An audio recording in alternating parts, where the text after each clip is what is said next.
Mengapa film ini mampu mendapatkan rating yang nyaris sempurna? Mari kita simak pembahasannya.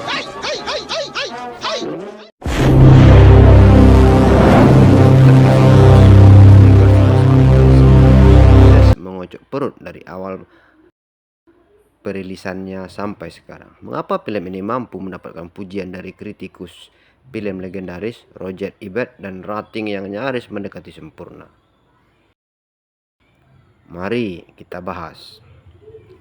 Tak terasa film ini sudah berumur 37 tahun, menghibur semua penonton di seluruh dunia.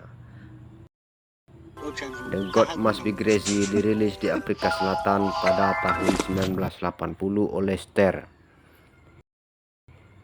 Kinecore Pictures pernah menjadi pemecah rekor box office di 3 negara, Amerika Serikat, Jepang, dan Afrika Selatan. Film ini juga dirilis dalam bentuk kaset video di Amerika Serikat oleh perusahaan CBS atau Fox melalui label Playhouse Video. Tak tanggung-tanggung, The God Must Be Crazy berhasil meraup untung $100 juta. Sebuah angka yang sangat besar dan zaman tersebut. Selain itu, film ini juga mendapatkan skor 95% atau fresh di Rotten Tomatoes. Begini ceritanya.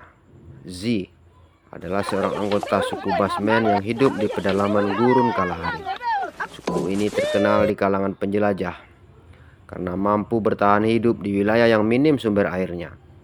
Kehidupan mereka semula berjalan damai sampai suatu Z menemukan sebuah botol Coca-Cola yang dibuang oleh seorang pilot. Awalnya, suku Basmen berpikir bahwa botol kaca tersebut merupakan pemberian para dewa dan menggunakannya untuk berbagai keperluan. Sayangnya, hanya karena satu botol kaca yang diberikan, suku Basmen sering bertengkar dan bahkan melakukan kekerasan demi mendapatkan botol itu. Z yang menyadari bahwa benda tersebut lebih banyak membawa dampak negatif, memutuskan untuk segera membawa botol tersebut ke ujung bumi. Petualangan Z demi membebaskan kaumnya dari kutukan botol pun dimulai. Sepanjang perjalanan ia bertemu beragam macam orang yang tak pernah dijumpai sebelumnya. Ada ahli biologi Andrew Stein yang mendadak idiot jika berinteraksi dengan perempuan, dan Empudi, orang kulit putih yang fasih berbahasa suku Basmen. Ia juga pernah menolong Kate Thompson, wartawan yang rela menjadi guru sekolah desa agar bisa menjauh dari kehidupan. Selain itu, Z juga harus melawan segerombolan teroris amatir yang dipimpin oleh Sam Boga bersama dengan pemandu tur safari bernama Jack Hind. Mampukah Z menunaikan tugasnya di tengah kacaunya situasi yang dialaminya? Film ini sebenarnya memiliki banyak cerita di dalamnya, namun semuanya berfokus pada tokoh bernama Z yang diperankan oleh Nick Shaw. Sisi lain, penonton sendiri juga sebenarnya bisa menganggap film ini bercerita tentang romansa Andrew Stein dengan Kate Thompson. Itulah keistimewaan film ini. Menikmati film ini tak seperti mengarungi sungai yang mengalir lurus. Ada banyak pilihan jika ingin menontonnya. Tentang kisah petualangan anggota suku pedalaman, ada mau romansa ala zaman papa dan mama, ada mau lihat kekonyolan pasukan teroris yang masih hijau.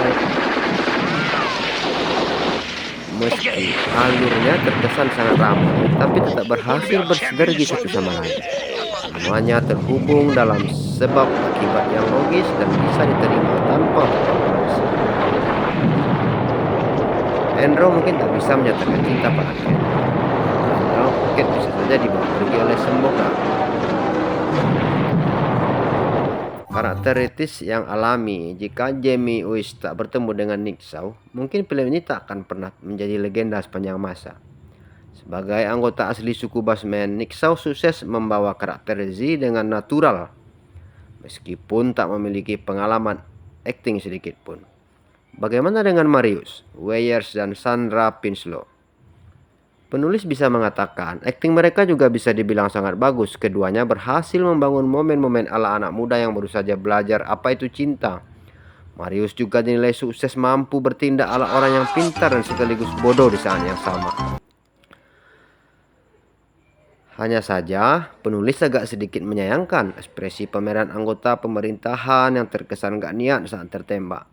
Tapi hal itu bisa dimaklumi karena memang genrenya sendiri memang komedi, sehingga wajah gak niat mati tentu saja menjadi gimmick tersendiri.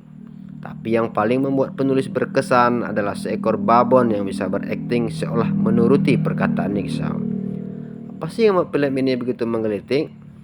Gaya bicara atau tingkah laku para tokohnya yang konyol.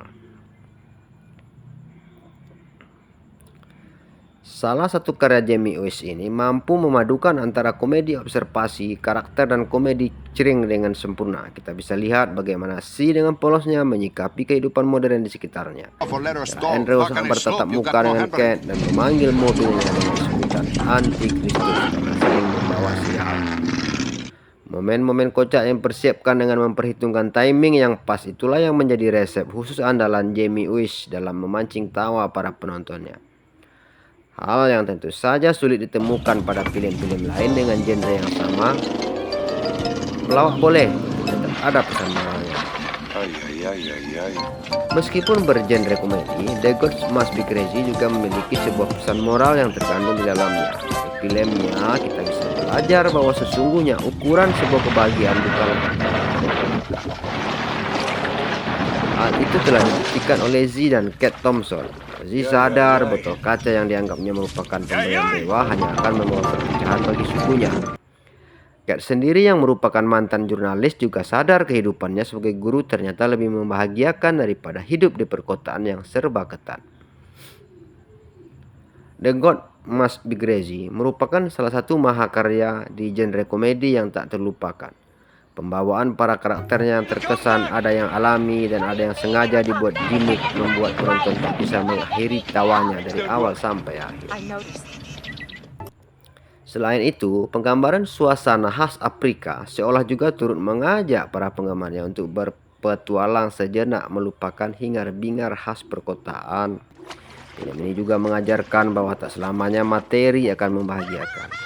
Hanya cinta dan keluargalah yang pasti bisa membuat diri kita terasa sempurna. Jadi, masihkah kita semua tertarik untuk menonton The God Must Be Crazy? Jika ada tambahan silahkan utarakan di kolom komentar ya. Terima kasih.